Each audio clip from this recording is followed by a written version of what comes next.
تولى الحزب النازي بزعامة هتلر الحكم ديال ألمانيا في سنة 1933.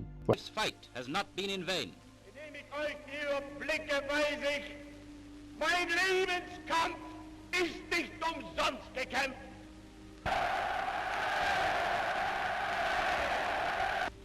Sein Sowjetzeichen soll er vor sich hertragen und wir werden in unserem Zeichen wieder siegen. Histoire avec Youssef, Histoire. واعتقد النازيون الألمان أنهم كانوا متفوقين عرقيا على بقية الأعراق، ولهذا السبب كانوا باغيين يأسسوا دولة مطهرة عرقيا، وشايفين أن اليهود هو الجنس الأدنى عرقيا وكيشكلوا تهديد للدولة. وكان هتلر كيشوف أن اليهود هما السبب ديال هزيمة ألمانيا في الحرب العالمية الأولى، وكان الحكم النازي بزعامة هتلر كيتخلص من اليهود بطرق مختلفة وبشعة، أبرزها غرف الغاز وأحداث مجازر الهولوكوست النازية. والمعنى ديال الهولوكوست هو القتل حرقا بالنيران، وهي كلمة يونانية الأصل، وتستخدمت هذه الكلمة للإشارة للمذابح اللي كان كينفذها الحكم النازي في حق اليهود. ولكن مع الأسف ما كانوش اليهود هما الوحيدين في هذه المذبحة، وكانوا النازيين باغيين يتخلصوا من الغجر والمثليين والمعاقين. أما المعارضين السياسيين للحكم النازي كان المصير ديالهم إما العمل الإجباري أو الإعدام. وبدا مسلسل الاضطهاد ضد اليهود ملي بداو النازيين الألمان كيقاطعوا الشركات الألمانية اللي في الملك ديال اليهود. وفي 15 أبريل 1935 وضعت الدولة النازية قوانين كتنص على إقصاء اليهود من الحياة العامة ومنع الزواج من اليهود أو إقامة أي علاقة جنسية معهم، وطردوهم من الوظائف الحكومية العامة في الدولة، ومنعوا اليهود من دخول الحدائق العامة، ومنعوا الأطباء من فحص أي شخص غير ألماني. وكانت البداية الفعلية للهولوكوست في 9 نوفمبر 1939 ملي خرجت مظاهرات غاضبة في أغلب المدن الألمانية ضد اليهود، وتما غادي يهرسوا جميع المحلات التجارية اللي في الملك ديال اليهود، وقتلوا 100 يهودي واعتقلوا 30,000. وملي بدات الحرب العالمية الثانية حدوا النازيون الأماكن والمدن اللي غادي يعيشوا فيها اليهود، واللي طلقوا عليها اسم أنجينو يعني الحي اليهودي.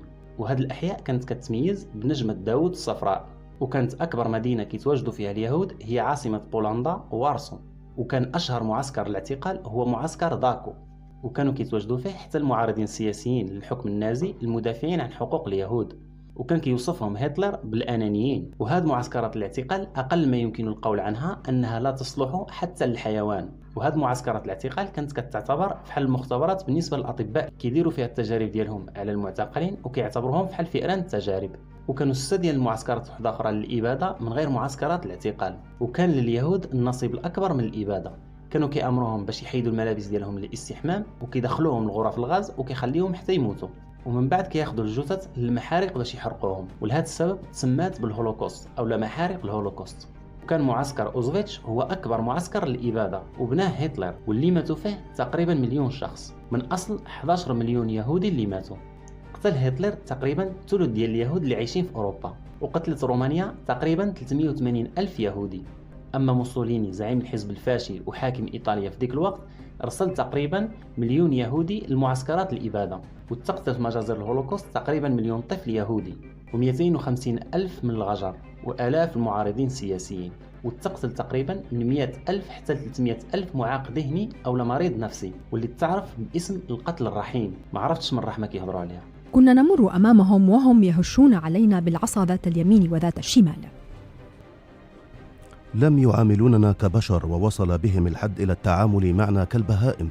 خلعوا ملابسنا، حلقوا شعورنا، ضربونا، وأصبغوا أجسادنا بالوشم. أدخلوا حوالي 20 شخصا إلى المعسكر، أما البقية فقد تعرضوا للخنق بالغاز. كنا مستعدين لفعل أي شيء للحصول على لقمة صغيرة تسد الرمق. في إحدى المرات حصلت على الحليب المركز الذي كان مخصصا لرضع تم تصفيتهم بالغاز. لم أحتمل الجوع فشربته، ولكن ذلك لا يمكن أن يمحى من ذاكرتي، مستحيل. وكانت هذه هي الحصيلة التقريبية لجرائم الحرب ومجازر هتلر النازي في الحرب العالمية الثانية. حتى لهنا غادي نكون وصلنا للنهاية. نتلاقاو في فيديو جديد، مع السلامة.